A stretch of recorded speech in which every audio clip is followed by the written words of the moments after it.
हम बहुत दूर तक घूमे और रात को लौट रहे थे।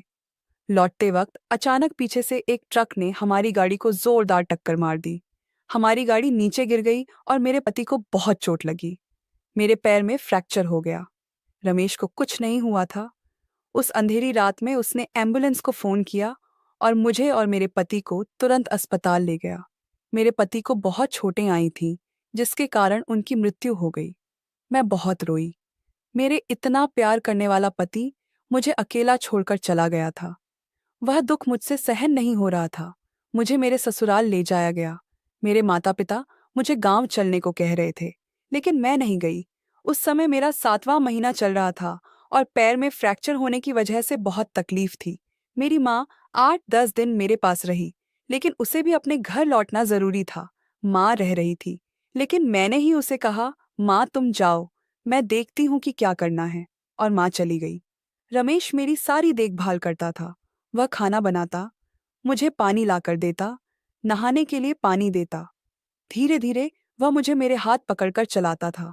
वह मेरा बहुत ख्याल रखता था। मेरा सिर्फ उसी का सहारा था। वह इतना ईमानदार था कि उसने कभी मेरे साथ बुरा बर्ताव नहीं किया। मेरे घर में पैसे की कोई कमी नहीं थी। वह गाड़ी से मुझे अस्पताल भी ले जाता था। धीरे धीरे मेरा पैर ठीक हो गया। मैं चलने लगी। लेकिन इधर मेरी डिलीवरी की तारीख नज़दीक आ रही थी। पैर ठीक होने में 2 महीने लगे। 9 महीने पूरे हुए। मैंने माँ को फ़ोन करके बुलाया। एक रात मेरे पेट में दर्द शुरू हुआ। हमारा नौकर नींद से उठकर तुरंत आया। उसने मुझे गाड़ी में बिठाया और अस्पताल ले गया।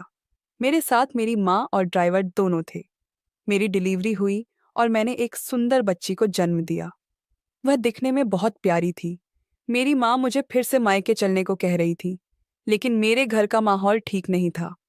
मेरा भाई मम्मी पापा पर चिल्लाता था और कहता था कि आप लोग मेरे पैसों पर ऐश कर रहे हो। इसलिए मैंने सोचा कि अगर मैं घर जाऊंगी तो मुझे भी भाई की बातें सुननी पड़ेंगी और मम्मी पापा को भी परेशानी होगी।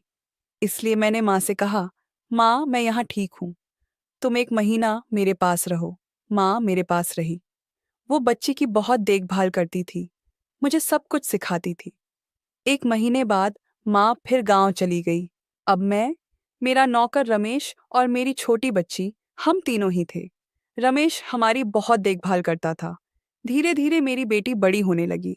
वह अब रेंगने लगी थी। हमारा नौकर मेरी बेटी की बहुत देखभाल करता था। एक पिता की तरह वह उसे बहुत प्यार करता था। उसने मेरे मुश्किल समय में बहुत मदद की थी। मुझे समझ नहीं आ रहा था कि मैं उसका आभार कैसे व्यक्त करूं। एक दिन हम सब टीवी देख रहे थे। नौकर भी वहीं बैठा था। मैंने उससे कहा, रमेश तेरी उम्र 35 साल हो गई है, फिर तूने अब तक शादी क्यों नहीं की? रमेश चुप हो गया। वह कुछ नहीं बोला। मैंने फिर से पूछा, रमेश मैं क्या कह रही हूँ? तब रमेश बोला, मालकिन क्या बताऊं आपको, मेरे घर की स्थिति बहुत खराब है। मेरे माता पिता नहीं हैं, रिश्तेदार हैं, लेकिन कोई मेरी परवाह नहीं करता। मेरे पास जमीन नहीं है, सिर्फ एक छोटा सा घर है। उस आधार पर कौन अपनी बेटी देगा? मैंने बहुत सी लड़कियां देखी, लेकिन उन्हें अच्छी नौकरी वाला और जमीन वाला लड़का चाहिए। यह सुनकर मुझे बहुत बुरा लगा। उसकी इतनी उम्र हो गई थी, उसे कितनी तकलीफें सहनी पड़ रही थीं। मेरा तो विवाह हो गया था, मुझे सारे सुख मिले थे, लेकिन उसे क्या महसूस होता होगा? इतने सालों से वह अविवाहित था। एक बार मैं नहाने बाथरूम गई थी। नहाकर मैं तौलिया लपेट कर बाहर आ रही थी। तभी हमारा नौकर रमेश, जो टेरेस पर रहता था, सीढ़ियां उतरकर नीचे आ रहा था। मैं हॉल से अपने कमरे में कपड़े बदलने जा रही थी। अचानक हमारी नजरें मिली। उसने मुझे तौलिया लपेटे हुए देखा और मेरी ओर देखता ही रहा। मैं बहुत शर्मा, सिर नीचे किया और जल्दी से अपने कमरे में चली गई। पहली बार उसने मुझे ऐसी हालत में देखा था। मैं फ्रेश हुई, कपड़े पहने। 10 बजे मैं टेबल पर खाना खाने बैठी, क्योंकि उस समय घर में सिर्फ हम दोनों थे। हम दोनों खाना खा रहे थे। वह मुझे देखता और नजर चुराता। हम आमने सामने बैठे थे। वह अपने पैर से मेरे पैर को छूता। मुझे लग रहा था कि उसमें कुछ बदलाव आया है। उसे क्या हुआ था यह मुझे नहीं पता था, लेकिन वह बार बार मुझे देखने की कोशिश करता था। ऐसे ही 2-4 दिन बीते। एक दिन मैं अपने कमरे में तैयार हो रही थी। तभी मुझे लगा कि कोई खिड़की से मुझे देख रहा है। मैंने पीछे मुड़कर देखा तो खिड़की में कोई नहीं था, लेकिन शीशे में मुझे उस व्यक्ति का थोड़ा सा चेहरा दिखा। वह मेरा नौकर रमेश था। वास्तव में मेरी गलती थी। मुझे घर में ऐसी लापरवाही नहीं करनी चाहिए थी। मुझे अपने ऊपर ध्यान देना चाहिए था। जब मैं रात को सोने गई, तब से मैं रमेश के बारे में ही सोचने लगी थी। जब से वह हमारे घर नौकरी पर आया, तब से वह बहुत ईमानदारी से काम करता था। मेरे पति की मृत्यु के बाद उसने मेरा बहुत ख्याल रखा। वह मुझसे बहुत प्यार करता था। मेरी छोटी बच्ची से भी बहुत प्यार करता था। घर के सारे काम करता था। जब मैं अकेली पड़ गई थी, तब उसने मुझे हर मुश्किल समय में सहारा दिया। पिछले 6 महीनों से उसने मुझसे तनख्वाह भी नहीं ली थी। उसने मेरे साथ कभी बुरा बर्ताव नहीं किया। मुझे अकेला देखकर उसने कभी कोई गलत हरकत करने की कोशिश नहीं की। लेकिन इन 2-4 दिनों में उसका व्यवहार बदल गया था। यह मुझे साफ महसूस हो रहा था। इसमें मेरी गलती थी। मुझे घर में एक युवा पुरुष के रहते हुए सावधानी और मर्यादा से व्यवहार करना चाहिए था। मैं उस रात बहुत कोशिश कर रही थी कि मुझे नींद आ जाए, लेकिन मुझे नींद नहीं आ रही थी। मेरे सामने बार बार रमेश ही दिख रहा था। उसने मेरे लिए बहुत कुछ किया था। मेरे पति की मृत्यु के बाद मेरा मन भी नहीं लग रहा था। मैं बहुत अकेली पड़ रही थी। सिर्फ मेरी बच्ची का सहारा था, जिससे मैं थोड़ा बहुत खुश थी। लेकिन ऐसे अकेले कितने दिन जिंदगी काटनी थी। मुझे किसी के सहारे की जरूरत थी। मेरी बच्ची गहरी नींद में सो रही थी, लेकिन मुझे नींद नहीं आ रही थी। मैंने सोचा कि रमेश ऊपर क्या कर रहा है, उसे नींद आई है या नहीं, यह देख आऊं। मैं धीरे धीरे सीढ़ियां चढ़कर टेरेस पर गई। उसके कमरे के पास गई। उसके कमरे का दरवाजा खुला था। मैंने धीरे से झांका, तो वह इधर उधर करवटें बदल रहा था। शायद उसे भी नींद नहीं आ रही थी। मैं उसके कमरे में चली गई। अचानक उसका ध्यान मुझ पर गया।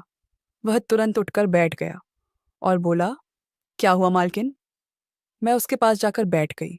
मैं कुछ नहीं बोली। फिर मैंने रमेश से कहा, रमेश, मैं पिछले हफ्ते से तुम्हें देख रही हूँ। तुम में कुछ बदलाव आया है? तुम मुझे चोरी चोरी देखते हो?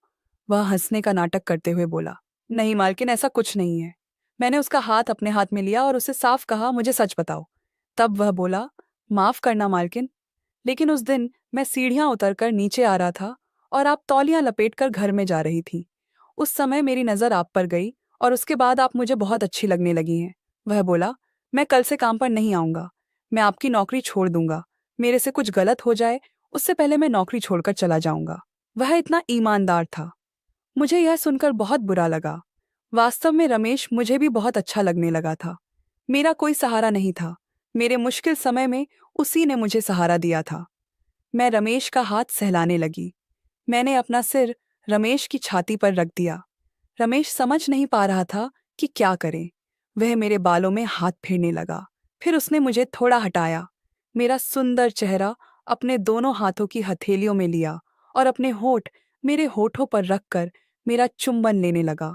मुझे बहुत अच्छा लग रहा था। मैंने उसे जोर से गले लगाया और हम दोनों एक दूसरे से प्यार करने लगे। बहुत दिनों बाद मुझे खुशी मिली थी। रमेश भी बहुत खुश था। मैं कुछ देर बाद नीचे चली गई। मेरी बच्ची सो रही थी। मुझे बहुत संतुष्टि महसूस हो रही थी। कुछ ही मिनटों में मुझे नींद आ गई। अगली सुबह मैं उठी। मुझे रात का वाकया बहुत याद आ रहा था। मुझे लगा कि कहीं यह सपना तो नहीं था। रमेश सुबह नीचे आया। वह अब मुझसे बहुत प्यार से बात करने लगा था। मेरी बेटी बड़ी हो रही थी। जब वह और बड़ी होगी तो वह मुझसे कुछ सवाल पूछेगी। उन सवालों का मैं क्या जवाब दूंगी, यह मुझे समझ नहीं आ रहा था। लेकिन अब मुझे रमेश बहुत अच्छा लगने लगा था। अब बार बार मैं और रमेश मिलते थे, एक दूसरे से प्यार करते थे। लेकिन यह सब कब तक चलेगा? लोग क्या कहेंगे?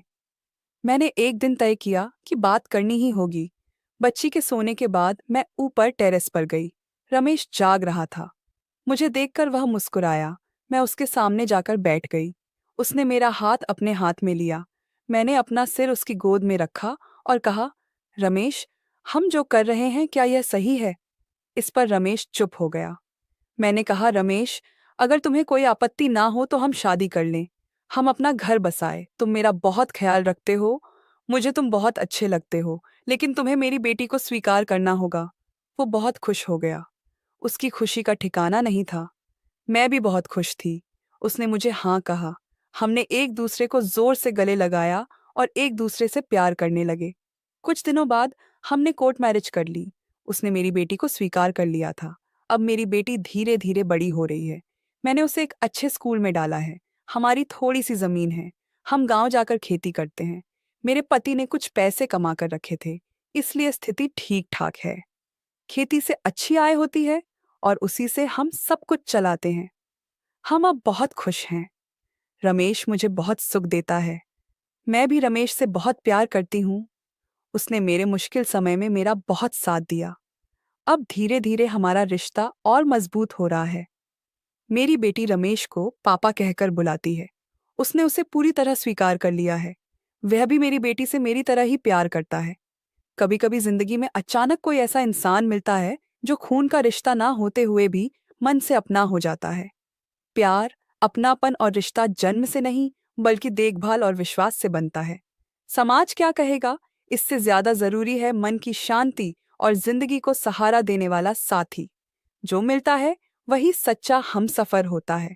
इसलिए प्यार और इंसानियत की कीमत समझो, क्योंकि यही जिंदगी बदल देता है। तो दोस्तों, आपको ये कहानी कैसी लगी कमेंट करके ज़रूर बताएं। और अगर आप हमारे चैनल पर नए हैं तो हमारे चैनल को लाइक, शेयर और सब्सक्राइब करना ना भूलें। धन्यवाद।